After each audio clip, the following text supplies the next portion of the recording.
We are live. Thanks for tuning in. I'm Naijha Wright Brown, host of Naijha Speaks, where I help you find your vegan soul through people, food, events, and culture. Also contributing for Unchained TV and Black USA News.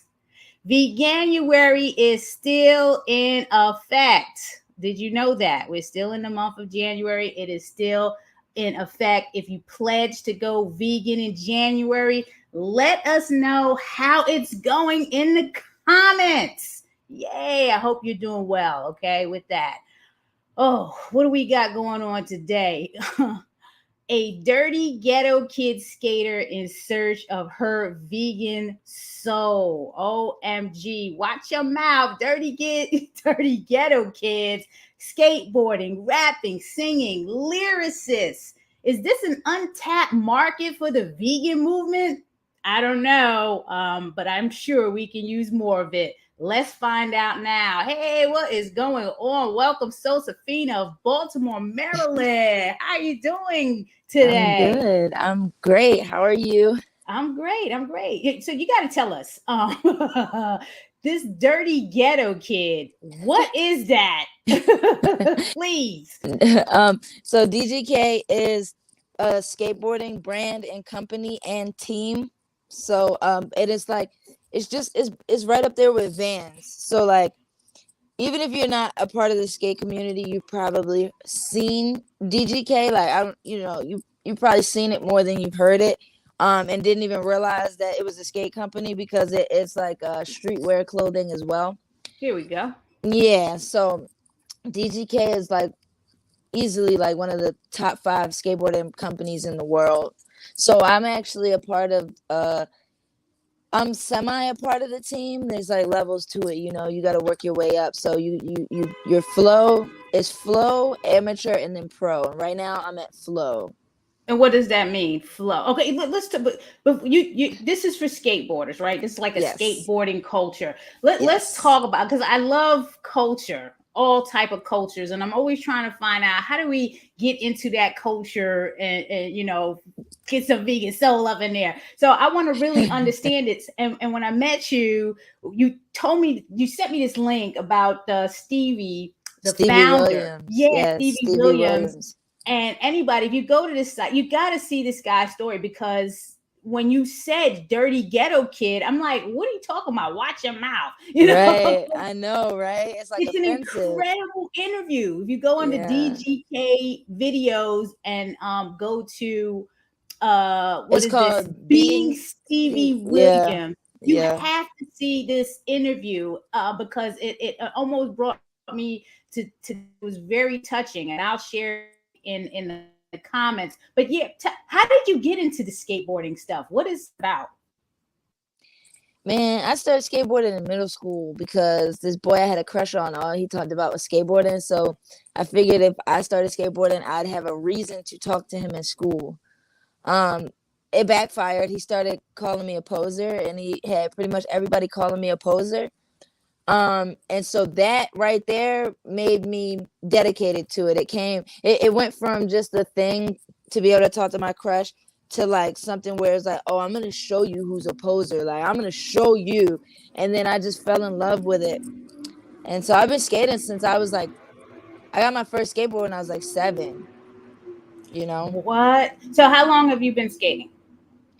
I'm 29 now. I stopped for about maybe like between 8 to 10 years. I would skate sometimes here and there, but not consistently. So I stopped skating around like maybe like 18 or 19 years old. I just picked it up again like last year.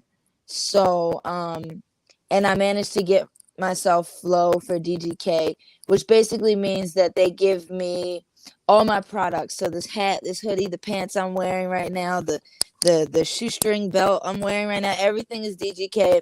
I get all of my boards for free stickers, free everything DGK free. And the point behind that is so that when I go skate and people are like, wow, she's really good, I have DGK written all over me. So it's like I'm advertising them. It's like a help situation. Like When people see me in DGK, they're like, whoa, you skate for DGK? Like skaters, they'll know. And then people who don't know anything about skating, now they get to subconsciously take in DGK because it's all over my clothes just by watching me skate. Like, whoa, she's really good. So that's kind of the whole point of flow, you know. So it's been a journey getting back into it. It made me regret stopping, but I think that it was necessary to get me to where I am right now. Well, how is that market with women, young girls, and now we have the transgenders, all of this fluid stuff going on. What Right. is the market like? Well, see, for skateboarding, when I was growing up, I was always the only girl. You know, I was always the only girl skateboarding. It might be like one other girl, and we'd be like in competition, like secretly. Like it wouldn't be anything like spoken, but you could just tell, like, oh, you could see us skating around, like, oh, they're competing because it was just two of us. But now, when I got back into skateboarding, and I go to the skate park, I see like 5 girls. I'm like, what? I get on online and I'm seeing all these girls. Like now skateboarding, you will find just as many girls skateboarding as guys. And it's just mind-blowing. Some of these girls are like 10, 13, 14. I mean, even 8-year-olds doing things that I can't do, let alone could I do when I was 8 years old. I mean, I'm talking about on an extremely professional level. The 8-year-old girls, I'm not exaggerating. And so one of the actually the highest ranked female skateboarder in the world right now, I believe, is just turned 14. Wow. Yeah. So Yeah. now it's like open arms for us. You know, Great. Great. it's a lot of black female skaters too. It's just they're not. It's like a lack of representation for us. So what you'll really see is like, the white girls doing their thing out in California, and then a lot of Korean, Japanese, and Asian girls are dominating the scene right now. So it's like them and the white girls and stuff. So the Hispanic and the black girls are still trying to, put our, make our presence known in the industry, but it's working out. There's a good handful of us that are like on the scene and we're known, and we're doing it for us. Well, I know where I'm sending all of my peeps to you, Yeah. young, old. Let's go. I'm going to say, I got the person for you. Now, your love for skateboarding and being a recording artist. I mean, you're a rapper, lyricist, songwriter. And I'm Yeah. definitely into hip hop. I'm from the South Bronx, the South Bronx. So it's Yes. just a natural and a given. What challenges do you face in your recording artists and your music, and how do you overcome them? I think that the main thing that I struggle with my music is just that the stereotypical role in which a female MC is supposed to be. I don't fit that. So um I have to like find a way to still like blend in with today's music but still stand out. And so it's difficult, because another female MC might rap about her body and explicit things like that, or even like gangster stuff like that, and I don't rap like that, but I still have to have that charisma and that flow and those beats to still get people's ear. And that's what I mean when I say blend in. Like I still have to blend in with the genre, but I still have to stand out, and what makes me different from all these other females. So I think that in being a recording artist, that's my biggest um like challenge, is to to fit my genre but also stand out and still remain myself without having to pretend like I'm a gangster or rap about my body or explicit things like that. Right, exactly, because the motto is sex sells, so we got to just be half naked in order to Yeah. sell anything. But you're on the right path because you're differentiating. So keep going. the way you're going. You're already blessed, from the Thank you. skateboarding and just breaking into that, and then now the rapping and the lyricist and songwriting. Now, 12 years ago, your cousin, my Yes. husband, Gregory Brown, opened up a vegan soul food restaurant in Baltimore City. You've been there, right? You Yeah, better yeah. have. Oh yeah, oh yeah, oh I know yeah. you've been. I'm just teasing you. Yeah. What are your thoughts on the impact that he's made on the community as a whole, with this vegan movement? Like, what do you think? Because your family, your cousin's opening this vegan cell, but traditionally he's coming from that African American family that, Yeah. they're eating pig and beef. What were your thoughts on that? I'm like, oh, he's a genius. Because because because soul food to our community is like what we were raised on. But to be able to have vegan soul food, like to actually have like a dinner like that, like we grew up on, you know what I'm saying, with like your mac and cheese, your meat, your green, like, you know what I'm saying, without it having to actually be meat, and you still get that fulfillment of a whole dinner.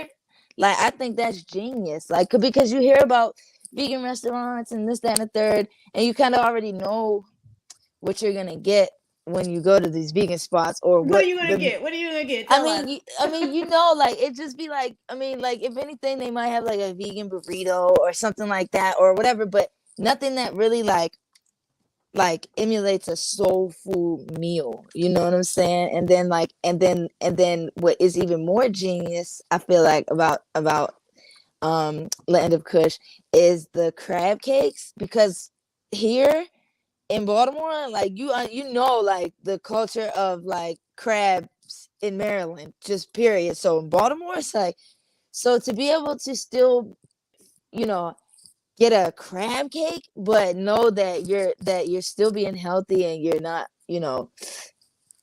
eating something that is, you I, shellfish is very very unhealthy for you. So to know that I can still have a crab cake without having to um eat a crab is like mind blowing, and I just think it's genius. You get what I'm saying? And I'm surprised that you even said that. So, like, you just said, "Man," I'm like, okay, cool. I wasn't even expecting that response. So that is amazing. What have you had at the restaurant that you've liked? You like the crab cakes? Besides that, anything else like the collars, mac? Like, what else oh stood yeah, out? I love the Stands mac out? and cheese. Um, um, um, the vegan ribs. I'm pretty sure is what I got. That's my favorite. I get that with the mac and cheese, What's and your then lifestyle? What's your diet lifestyle? Now I gotta ask because I've never asked you that before. Like, what is your diet lifestyle? um, pretty boring. I just eat a lot of spinach.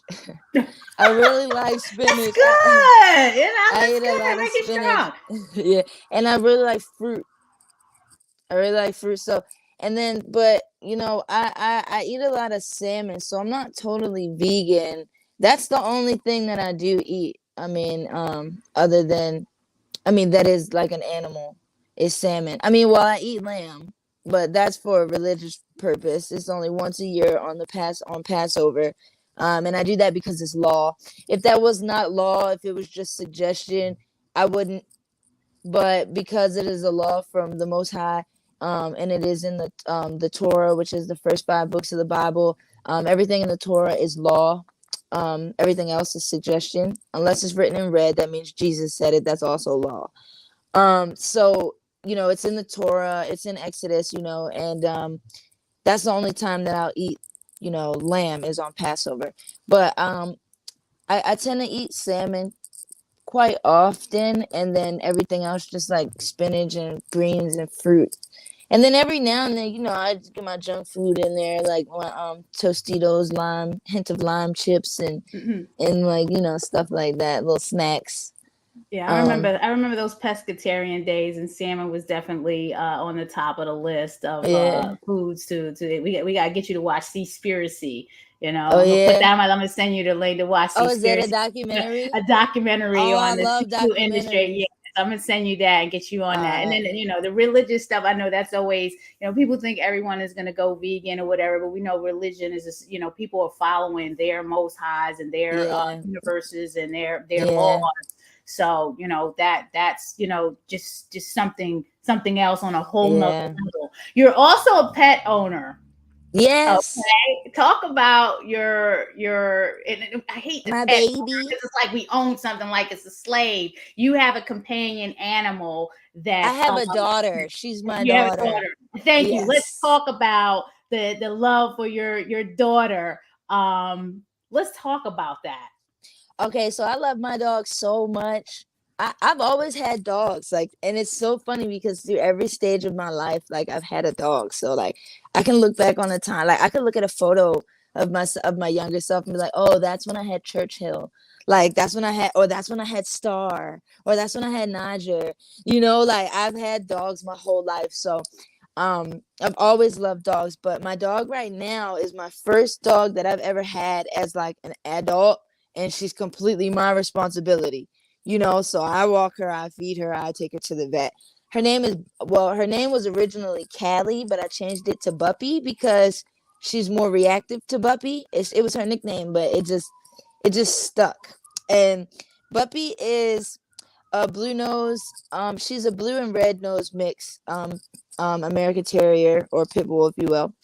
And she is about 7 or 8 years old right now, and she's the love of my life, and I cannot live without my baby doggy. And I love my dog so much that my, like, alter ego, if you will, for rapping is Big Puppy. Oh like wow. like people call me that, like, people be like Big Pup or Big Puppy, or like I have friends who have me saved in their phone as Big Pup.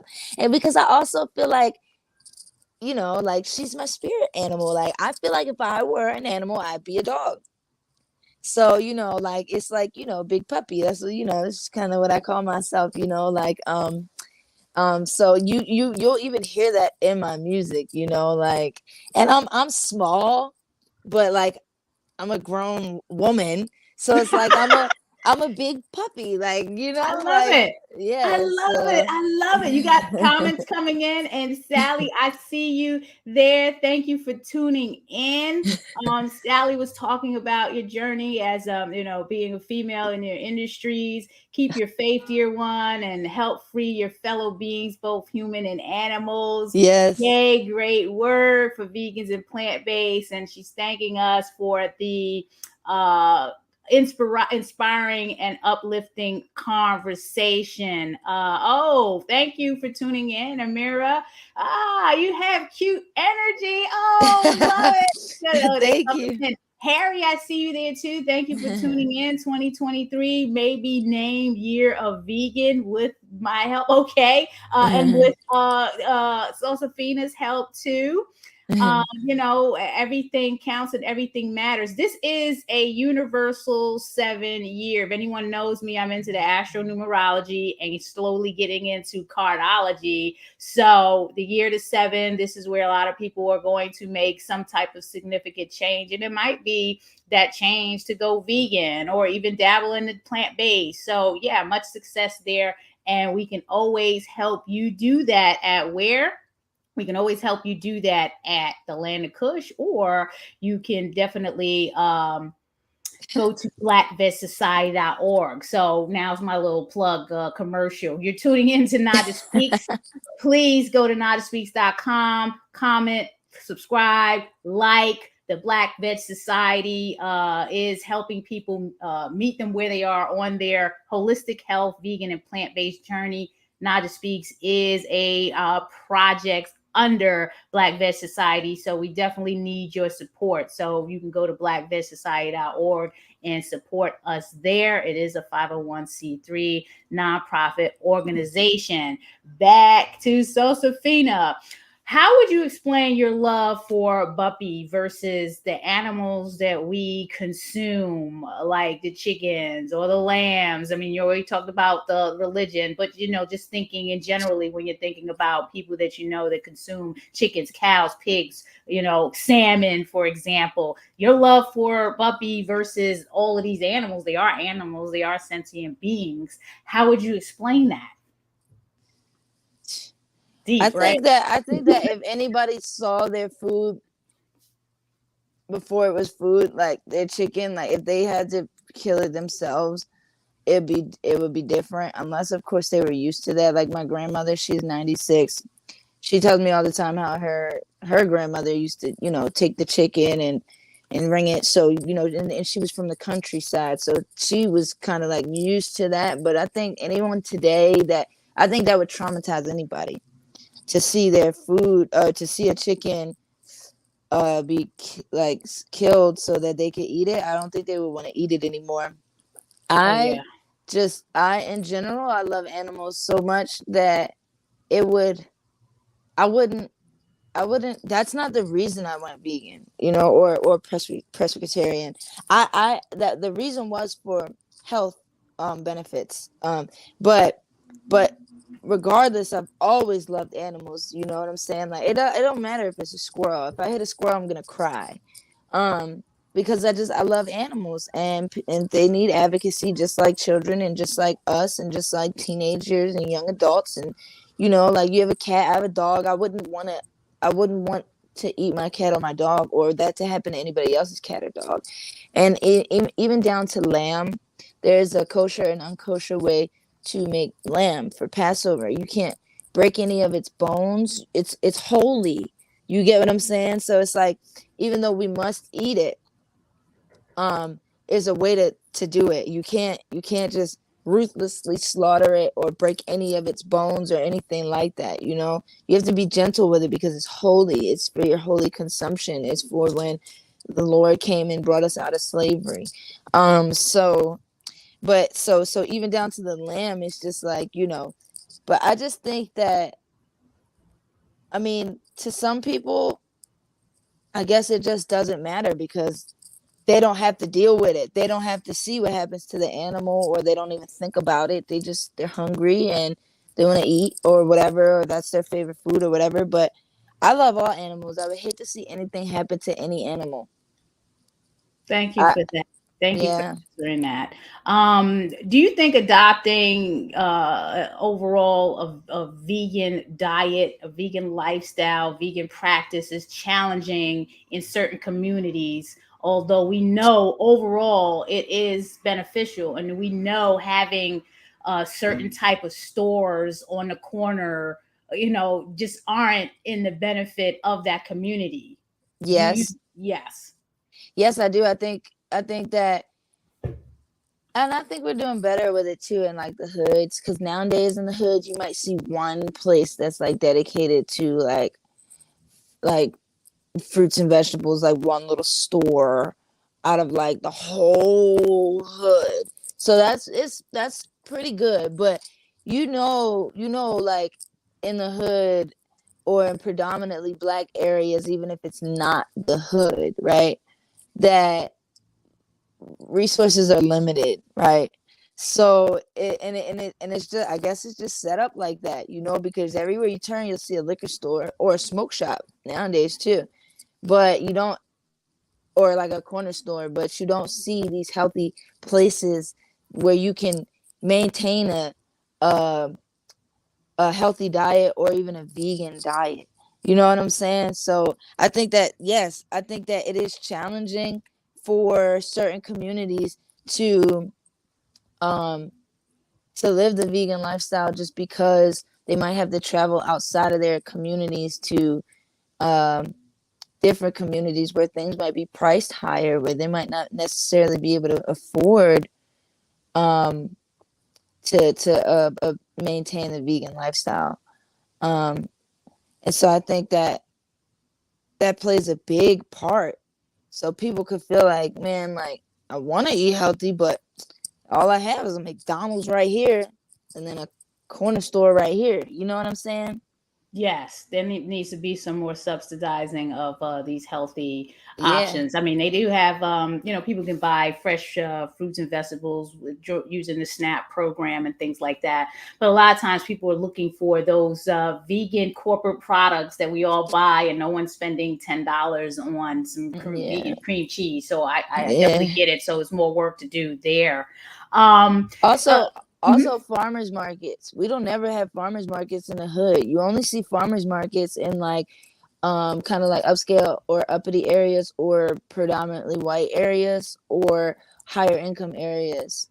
You never see you hardly ever see a farmers market in the hood or a predominantly black neighborhood. That would be important too, because a farmers market is a way you can get, good stuff, and it won't be like Whole Foods prices. Right, or easily accessible, where you may not necessarily have to, have a car. You need a car to get there, or public transportation needs to get there. So yeah, the great points, and thank you for sharing your perspective on that. Now we usually collaborate on a Keep It Fresh Day initiative with our peeps out in Colorado. DJ Cavum, he's also a vegan chef, and he started this whole Keep It Fresh Day initiative. And when we first launched it, we had some lyricists make environmentally sound type of music, animal Oh yeah. rights, things like that. As a lyricist and a songwriter and a rapper, do you think you'd be able to lyrically express something in the intersection of veganism, whether it's compassion for animals, environmentalism, or plant-based eating, and the ghetto kid lifestyle in a song? Because music tends to send strong messages, and we kind of need more of that to, influence the children, influence the youth. What are your thoughts around that? Yes, I think I could do that. I think that I think anytime I'm writing a song and I already have a topic or theme in mind, it's challenging because you have to figure out how you're gonna say what you're trying to say and make it rhyme, or just make it flow. So that's always the challenging part. But I'm positive I could definitely, especially because a lot of the meat that people choose to eat is also just very, very, very bad for you. Well, So your leisure time, I'm gonna follow up with you on that when you're freestyling and stuff. I see your freestyle. You know what I'm saying? Like this one that you had that you said something at the end about you sleep with your eyes wide open. I was like, whoa, oh so I don't yeah. even, we're not even getting into that right now. But everyone, she's good. So Sosafina is good. She's good with it. Why are we here, Sosafina? So I dragged you on here to talk about the vegan soul, but now let's get back to why are you here, and what is your ask from the viewers? What is your message? What is your best advice? Whatever you want to express right now is all about you. We're here right now because and nothing is coincidence, and everything is fate, and everything is predetermined. And my ask of you is to just stay true to yourself and seek your Lord, and stay grounded in your morals and your beliefs. And if you don't have morals, quickly gain some, but not superficial or fake things that you're just going off of just to say you have morals. Like really dig deep and figure out who you are and stay true to who you are. And then seek your Lord, or whoever you feel is in charge, or responsible for this beautiful world we live in, and find solace in knowing that that you're here for a reason, and that we're here right now for a reason, and that you're listening to this for a reason, and that this is no coincidence, and that everything's fate. Thank you for that. And then, Amira, you beat me to that question. I always ask before we take off, how can we best connect with our guests? Amira's asking, where can we hear Sosafina's music? So here's your time to shine and tell us how people could connect with you, where and why. Okay, so you can find me on social media under The Real Sosafina. So that's TheRealSosafina, The Real Sosafina. And then my music is on all digital streaming platforms such as Apple Music, Spotify, YouTube Music, YouTube Red, under Sosafina. So it's Sosafina. Because you might see something come up with Sosafina, but it's spelled with an E, like Sose. That's not me. It's Sosafina. And then if you want to keep up with my skateboarding, my Instagram for that is 7gang skate baby. So it's 7 like the number, and then GANGSKATEBABY. 7gang skate baby. And I just updated the ticker, everyone, with the real Sosafina on Instagram. So you can see follow at 7gang skate baby if you want to know more about that skateboarding. So all the sisters out there, young, middle age, and I guess I could get on a little skateboard, a little I could do a little bit. I mean, do you use that for transportation? I mean, that does save on gas, right? Yes, it does, and yes, I do. And that's always how I got around, especially as a teenager. I didn't rely on asking anyone for rides. You know, when you're a teenager, you got to ask your parents for rides or stuff, or you got to get on the train and the bus. I'd skateboard and save my bus money. So get up with Sosafina at 7gang skate baby if y'all looking for that skateboarding lifestyle. I know my daughter sits on a skateboard and she'll just roll down, and she has a friend in her class, like a close friend, who skateboards. And when she's over her house, my daughter won't stand up on it. She'll sit down and get a helmet on. Yeah. So there are some people out there that are curious about the whole thing. And then definitely the real Sosafina. And then you have graphics. You do graphics? Because I'm going to hit you up about the graphics too, because I do graphic design. Yeah, so I do flyers and cover artwork. I'm starting to get into logos a little bit too. You might see that on there. My graphics page is Sosafina Graphics. So it's just Sosafina and then graphics. I do it started because when I would make an album or when I would release a single, I would need cover artwork to distribute, to send to the distributor. And I didn't want to pay for it. So I would just try to figure out how to, fool around on Photoshop and make my own. And I actually became pretty good at it. So you'll see my progression. If you go all the way to the bottom of my graphics page, you'll see it was like, oh, she was okay. And then as I get to the top, you'll see like more real album artwork type of stuff and logos and flyers. So we got it up there. Amira, I love it. I think I'm gonna have to bring you on board to help me out. She got the Instagram on there, and I just posted the graphics. I'm serious about that because when we're doing events, sometimes we need some graphics, some nice graphics. So I'm like, when I looked at your Instagram, I'm like, you do graphics?